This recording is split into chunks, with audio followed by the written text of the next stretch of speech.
Tired of sugar-coated news and corporate spin? Check out The Nicole Sandler Show. Speaking truth to power with the irreverence it deserves. Smart, fearless, and just the right amount of snark. Nicole breaks down the headlines, exposes the hypocrisy, and talks with the people working for real change. Weekdays at 3 Eastern, noon Pacific on Progressive Voices, NicoleSandler.com, Substack, YouTube, or wherever you get your podcasts. Don't just get the news, get the truth. Our press secretary gave alternative facts to that. My goal in this deposition was to be truthful, but not particularly helpful. Welcome to UnSpun, the podcast that makes you better at finding the truth. The way people get news is changing. It used to be that there were many reporters who would research stories and write articles, but now politicians and famous people share information directly with you on social media and the internet. That means you find out things fast, but it's up to you to make sure the information's actually accurate. And newsmakers don't always do their part. The temptation to manipulate information is strong. They bend the truth to deceive so that they can avoid accountability, so that they can advance their agendas. When you recognize these agendas, you can sometimes find out what's real. And we're at a crossroads where anyone can share anything online, so it's important to sharpen your critical thinking skills. Finding that deception before it goes viral is pretty much a survival skill now, and we're going to do it together. Let's get unspun. Hi, truth seekers, and welcome to this week's episode of Unspun. I'd like to start this week with a quote from an article called Grin, Gore, and Videotape from New York Magazine, and it's by an author named Eric Cooley. Way back in 1989, he wrote, quote, "A man built like a beer keg slams himself against his front door, bellowing in pain. He collapses onto the floor, flailing and kicking and screaming. He had just been told that his wife is dead. 900,000 people are watching him. His grief was paraded across 750,000 television screens of the start of Channel 7's 11 o'clock Eyewitness News. Through a device called a cold open, this is a way of grabbing viewers with gut-wrenching footage before the anchor says a word. Hernandez's agony was treated as a public spectacle. Then it was turned into a cruel joke. Heidi Tong switched to reporter Jim Dolan, quote, standing by live with a companion piece far from Bushwick in suburban New Brunswick, New Jersey. Behind Dolan, people were waving posters and marching in a national night out against crime rally. Heidi, it may not look like much, he said, just another product from a factory of New York local news, a machine that packages pain as entertainment." Now that quote is kind of disturbing, and that's the point of today's episode. Cooley actually later on coined the phrase, quote, "if it bleeds, it leads." And what he was talking about was the idea that when you have a focus on the dramatic or the sensational, it distorts issues that people face and makes them think that it's just the way life is out there. And truth seekers, I have to say that today I think things are even a little bit worse. But first I have to be honest with you, I am a part of this system. I teach future news reporters, and one of the things that we talk about and that I grade them on is their ability to hook the reader. I'm often telling my students that they should start with something more vivid. So why would I do that if it seems like it's bad? Well, honestly, it's because everyone is doing it. A few weeks ago, I finally downloaded the New York Times app. I've been a subscriber for many years, but it was the first time I got the app version, and it really surprised me because it looked more like a social media application than a news application. Even high-prestige news outlets have adopted these kind of sensational tactics. Where I work, we have screens that show the news all around the building.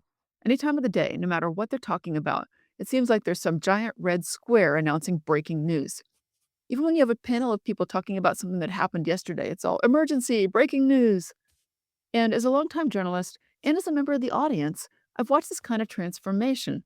And so the question isn't whether I teach people how to use these techniques, because I kind of have to. But I feel like at the same time, I can help you to understand what these techniques are doing to you. So today, we're going to learn how to protect yourself from the effects of sensationalism. We're going to get there by understanding why the news does this, what it does to your understanding, and really how it hurts democracy. So I want to keep it informative, but also help the news to be a little less overwhelming for you. Sound good? Let's get unspun. So you probably won't believe 6 things that scientists have discovered about how clickbait works. Do you see what I did there? It's something that you could call the information gap technique, and it's actually based in science, because sensationalism isn't just about old school hype anymore. There's a playbook, and researchers have been studying it, and they've learned quite a bit about it. So, for example, in 2019, a team of Spanish researchers looked at more than 25,000 social media posts that came from major newspapers, and they were looking for exactly what the journalists are doing to catch your attention. And they did actually find 6 specific things. One of them was leaving out crucial details, right? So just incomplete information. A second was referencing the future. So they'd say something like, and you won't believe what happened next. A third was using those listicles, like breaking your information down and telling people the number of bits of information you're going to have. A fourth was using these provoking questions like, can democracy survive? A fifth was just flat out exaggerating, making things sound bigger or worse or more dramatic than they actually were. So maybe you had a little fire in a break room at a company and you call it an inferno, for example. And the last one was manipulating people visually. And I think this happens a lot in things like disaster coverage, where you might have a tornado and it absolutely flattens one house, but everything around it is fine. The video you see will be the close-up of the flattened house. So, just as I promised, there were 6 things. And something that was really interesting from that study was that almost half the posts used at least one of these techniques. Most common one being that curiosity gap of just withholding enough information to get you to click through to the real post. And as an aside, news outlets need to get you to click through to their homepage because that is where they actually make money. They don't make any money from you seeing their information on social media. And there's more. Another set of researchers wanted to know if news outlets that exist offline use the same tactics as news outlets that you might think of as digital natives, like a 404 Media or a BuzzFeed. And honestly, it's not even close. Those online media outlets use way more things like emojis and hashtags and provocative images. And they do work. They get the most likes and they get the most engagement. But those listicles, they actually get fewer likes than regular headlines. And the wait until you see what happens next kind of things also don't work as well. Here's what I think. I think users are starting to be able to tell that they're being manipulated. So news media, which competes with influencers or using those same tactics, have to get a little bit more sophisticated. There was another study that looked at 31,000 stories across American, British, and Spanish news outlets, and they found that about a third of them used those kind of clickbait techniques. But they had an interesting little twist. The researchers didn't just look at clicks, but they also looked at shares, and that's where it got a little surprising. They found that people will read clicky stories. They click on it, they maybe look at it, but they really just don't share it. And they think maybe this is because people don't want to look gullible. They don't want their friends to think that they're manipulatable, so they're not actually going to put their own name on it. So in other words, these sort of sites get the traffic, but they don't get the trust. So we know that there's a playbook, right? There's some specific techniques and even some prestigious outlets do it. And about half the stuff you're seeing probably has that because it works. But those techniques are about more than just getting attention. They can also be about manipulating emotion. Influencer techniques to get clicks have kind of bled over into news outlets when they post on social media. And again, this is not really a surprise on social media because you have to compete with influencers who use them. But here's what you need to know. Emotion is the thing that makes people share and what ultimately makes posts go viral. And this isn't some kind of touchy-feely thing, but instead it's really a weaponized way of manipulating you emotionally. Let me show you what I mean. There was a research team from Stanford that looked at tweets from news outlets, and this was a massive data set, 30 million tweets going over 10 years. They were looking at one particular question, which was which feeling, which emotion was going to get your post shared the most. What do you think it was? It was outrage. Now, maybe this doesn't surprise you, but what I think is a little concerning is what they found over time. So you are a news organization and you learn that posts that make people outraged work, right? So you want to do more of what's working. And researchers found that news outlets are using more and more angering language year over year. So think about what that means. Anger equals engagement. For a news organization, a click is the most valuable, but a share is also very valuable. Anger equals engagement, so you need to engineer more anger. So you've basically made this loop of outrage in order to make the audience behave the way that you want. Here's former Australian Prime Minister Malcolm Turnbull describing the model he has seen on Fox News and similar. Look, Murdoch has done more damage to democracy in English-speaking countries than any other individual alive today. His impact on the United States has been profound.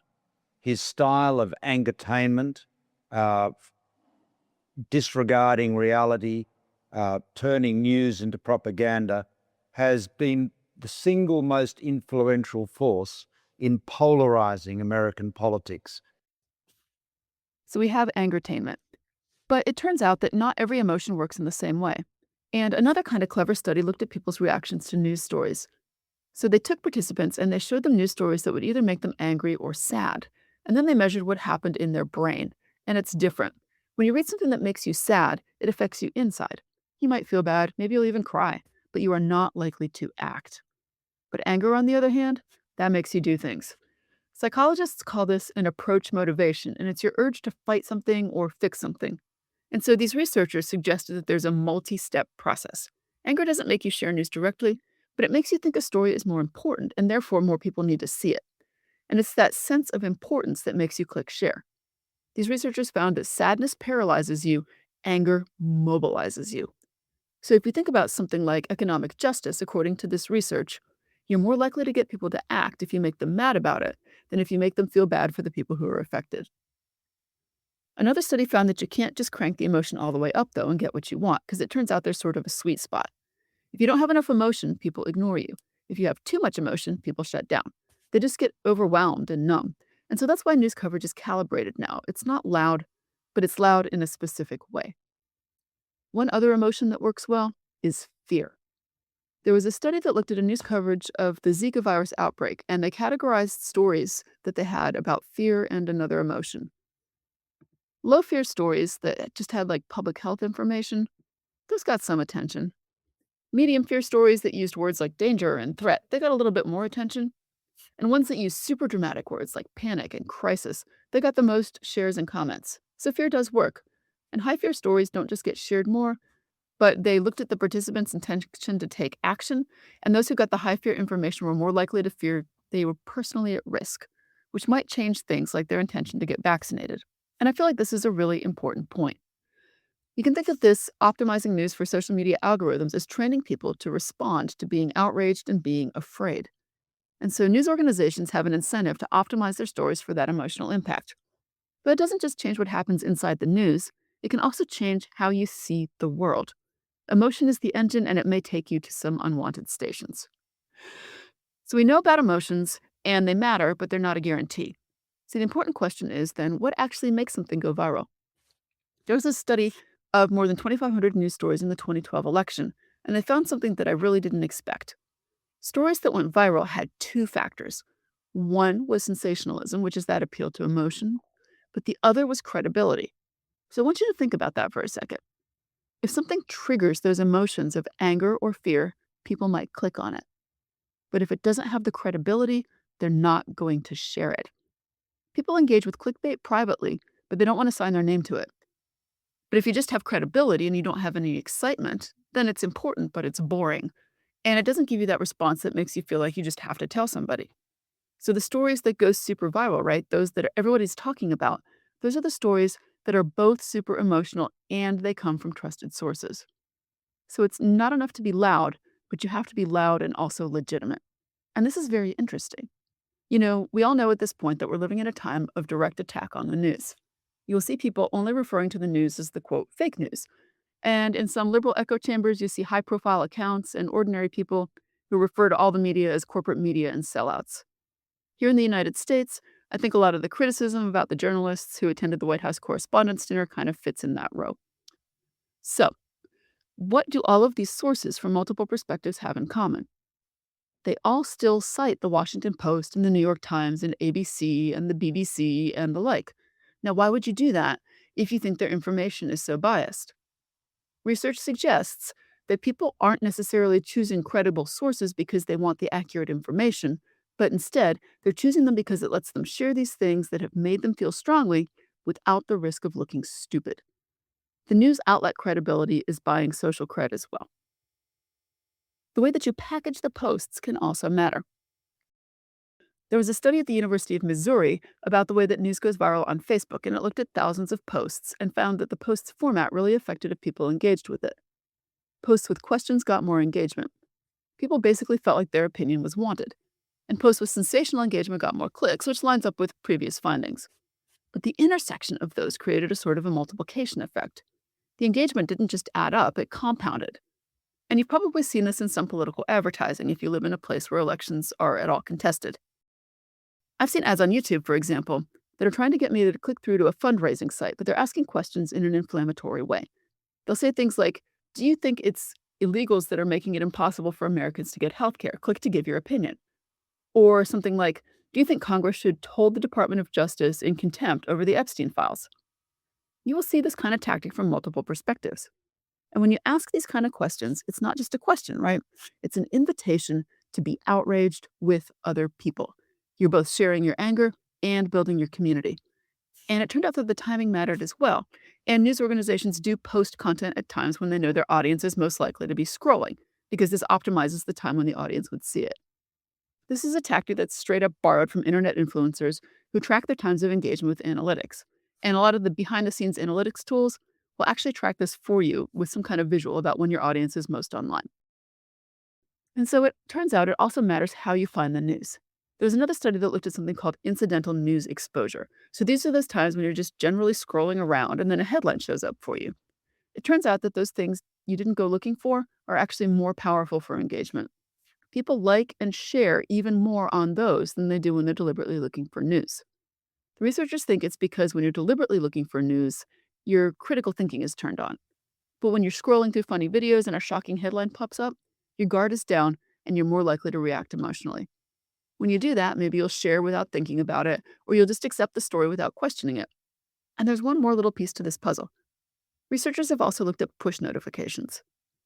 A push notification is kind of like a super version of that incidental exposure. You're not looking for news, you're not even looking at information, but news is sort of forcing its way onto your screen. Maybe your wrist is vibrating, maybe you get a little red badge. And notifications that get people to actually open and engage, which again is the way news organizations are paid, are the ones that have words like breaking, or just in, or alert. And this cry of breaking news is why I see that cry on every time I go past a screen in my work building. And it kind of becomes pointless because when everything is important, nothing is. One of the things I have to teach my students is how to write those news notifications. And one of the things we talk about is that there is an inflection point. Sending notifications gets more engagement up to a point. But when you send too many, people unsubscribe. Think about what's really happening here. You want a viral post, so you want content that has emotional language and encourages you to engage. It comes from a credible source, and it catches you when you're not specifically looking for the news. So none of this is about what is newsworthy, or good for you, or good for society.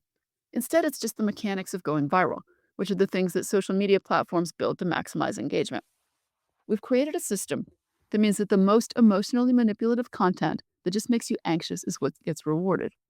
And it's here that things start getting really dark. We need to take a very quick break, but when I come back, we'll talk about the consequences of virality determining what you see in the news. I'll be right back. Okay, so we talked about how we live in a media environment that's engineered to make you feel bad things so that they can manipulate your behavior. And I'm going to tell you now that there is a pretty well-studied factor called the third-person effect. What it means is that you are much more likely to see in other people bad impacts that you think you are immune to. So if you are very politically conservative, you probably think that very liberal people are more susceptible to being manipulated. And if you're very liberal, you probably think this about conservatives. And the truth is, this is not a political thing. It is a human thing. We think that we can consume emotionally manipulative news, keep our rational brains on, that the outrage and fear is just not going to affect us. And according to research, that's really not true. So let's start with something concrete. There was a study from the Netherlands that did something a little unusual in media research, because they didn't just ask people how the news made them feel, but they actually hooked them up to things that measured their heart rate and their facial tension and those kind of things, because the body doesn't lie. And what they found is that when you read negative news, things like violence and conflict and threat will cause a measurable stress response in your body. Your heart beats faster. You tense up. Your body is just kind of moving into a fight or flight mode. And here's the problem.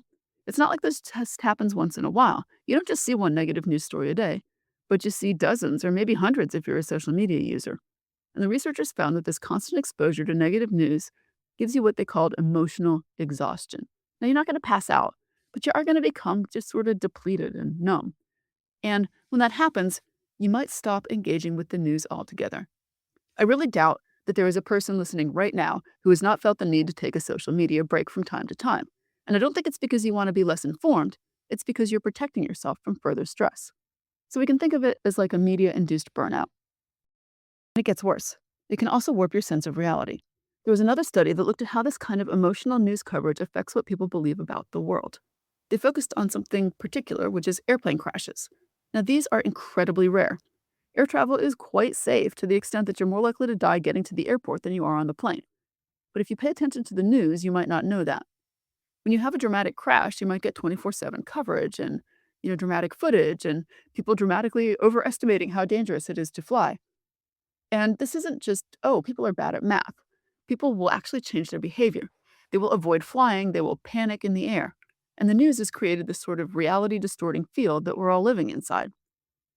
For example, there was a plane in 2014, Malaysia Airlines Flight 370, that disappeared. There was 24/7 coverage about it on cable networks for weeks. They pulled flight simulators into the studio and they had panel after panel of experts talking about every possible theory. One host even asked on air if the plane had been swallowed by a black hole. It's absurd. But it also worked. It kept people glued to the TV, and it made millions of people more afraid of flying, even though their risk hadn't changed. And there's a name for this. It's called the availability heuristic. Basically, if you can easily remember examples of something, you assume it must be common and true. So if the media covers something a lot, you can mistake media coverage for actual frequency. So when migrant caravans or terrorism get hours and hours of coverage, but car accidents don't, you become more afraid of migrants or being a victim of terrorism, even though you're thousands of times more likely to die in a car crash. And it's actually the same for mass shootings. They tend to dominate the news cycle, but you probably overestimate your likelihood of being in one, even though statistically you're more likely to be struck by lightning. And so the news isn't showing you the world as it is, but it's showing you the most dramatic world. And your brain sees that as reality. And this can really change things. One thing it can change is society. Another study looked at news coverage of mass shootings in the US. When you have the same event, but different outlets with different audiences cover it, they become different stories. Researchers found that conservative outlets emphasized personal protection and security failures and mental health issues. Liberal outlets emphasized systemic issues like political inaction and easy access to guns.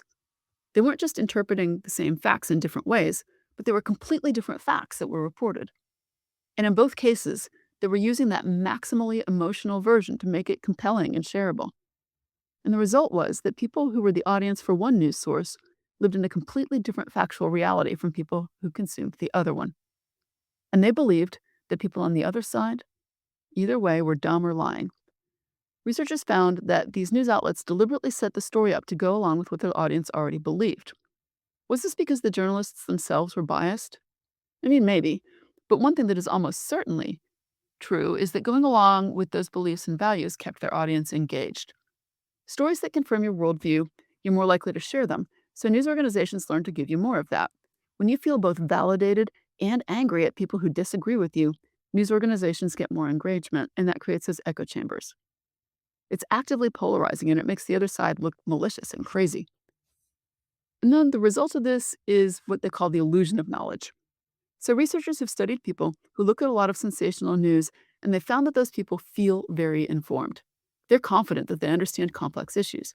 But when you ask them actual factual questions and to identify complexity in situations, people who consume a lot of emotional news do worse than people who consume less. So the sensational news gives you the feeling that you're informed, but you're actually not. You watch a long segment about a complicated thing like healthcare, and it's got angry sound bites from politicians and dramatic music, and you close the window and you feel like you understood what was going on, but you actually don't. You understood the story, which was who you should be mad at, but you didn't always understand the policy. And that can be catastrophic for democracy. Researchers call this perceived knowledge versus actual knowledge, and there's evidence that there's a gap between them, and it's growing. Emotionally satisfying news makes you feel smart, but actually makes you dumb. And the end game of this, according to other research, is that strategic news coverage works in the short term on a post-by-post basis, but for the overall environment of news, manipulation destroys people's trust in the media.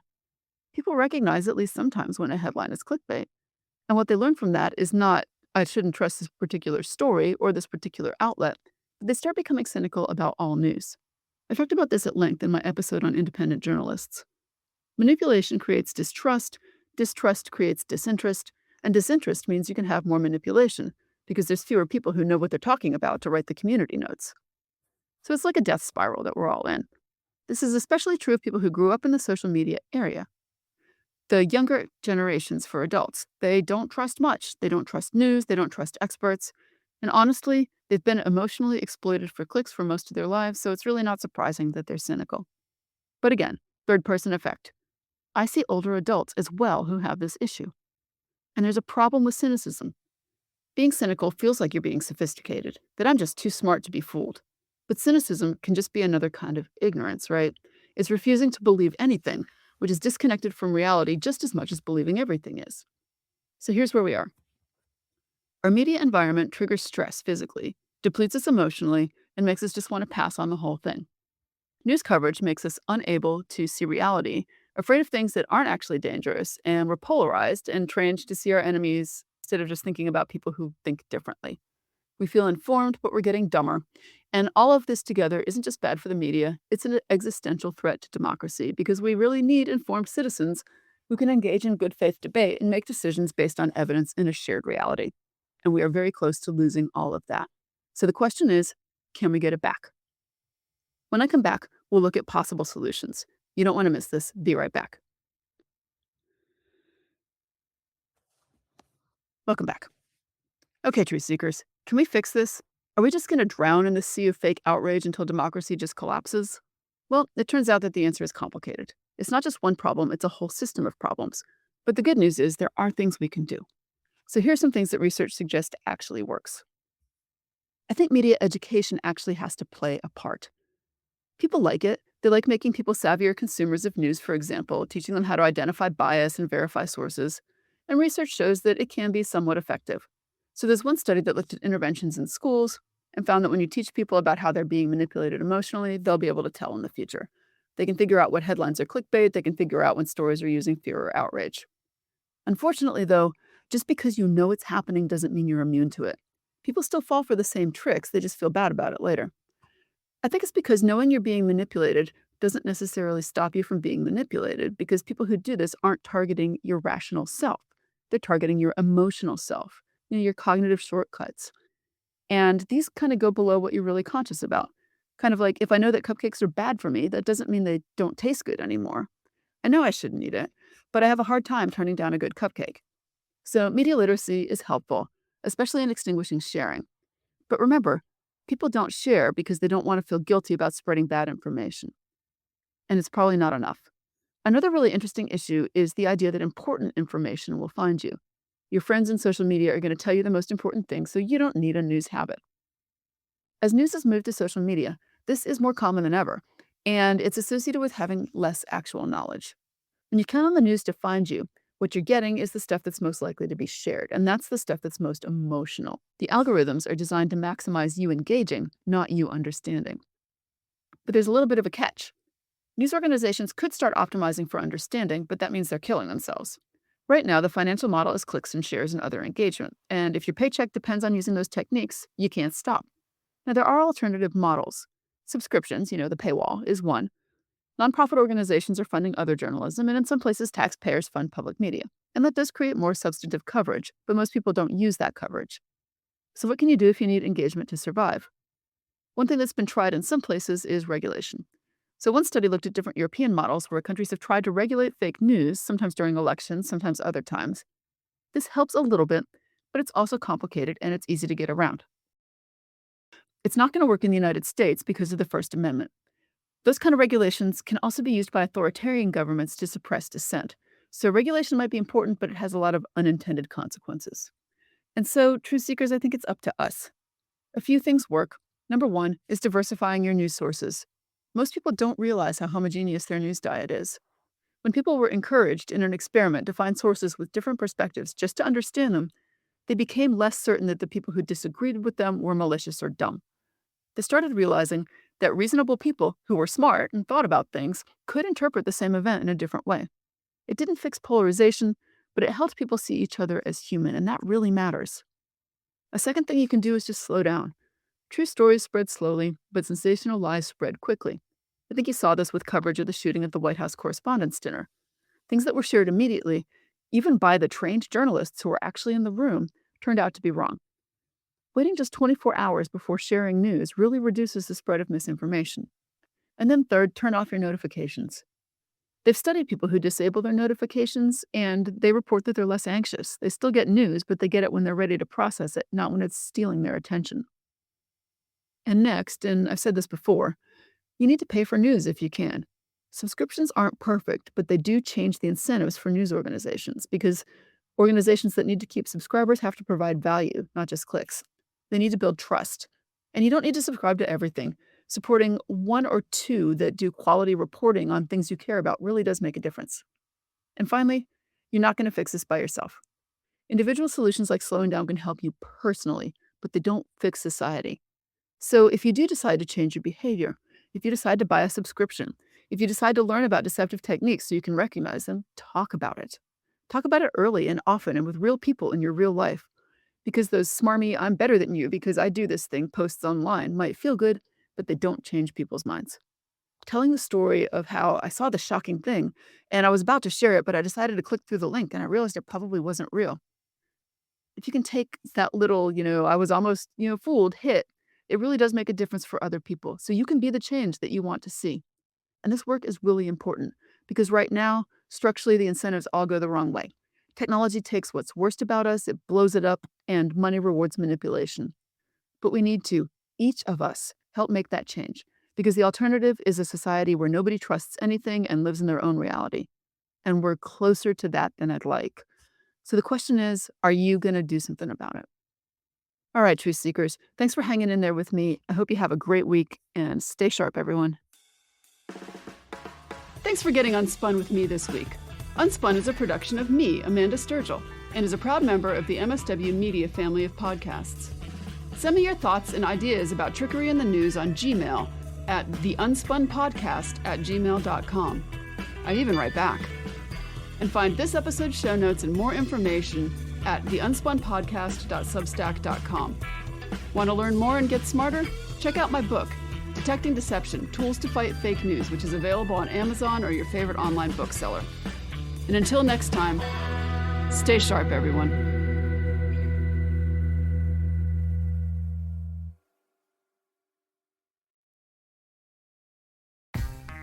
Hi, I'm Frances Callier. And I'm Angela V. Shelton. And we're Frangela. You know what you need in your life? The Final Word podcast. Yes, you do. That's right. It is the final word on all things political and pop cultural. Where we make real news real funny. Where we inspire you so you can #resist. Subscribe and get a new episode of the Final Word podcast each week. It's the news we think you need to hear. That's right. We think you need to hear it. Okay? Yeah, it's what we say so. That's right. And because all we do is give, every Thursday you can listen to our hysterical podcast, Idiot of the Week. We round up the stupid because you know what? Somebody has to. Okay. All we do is give.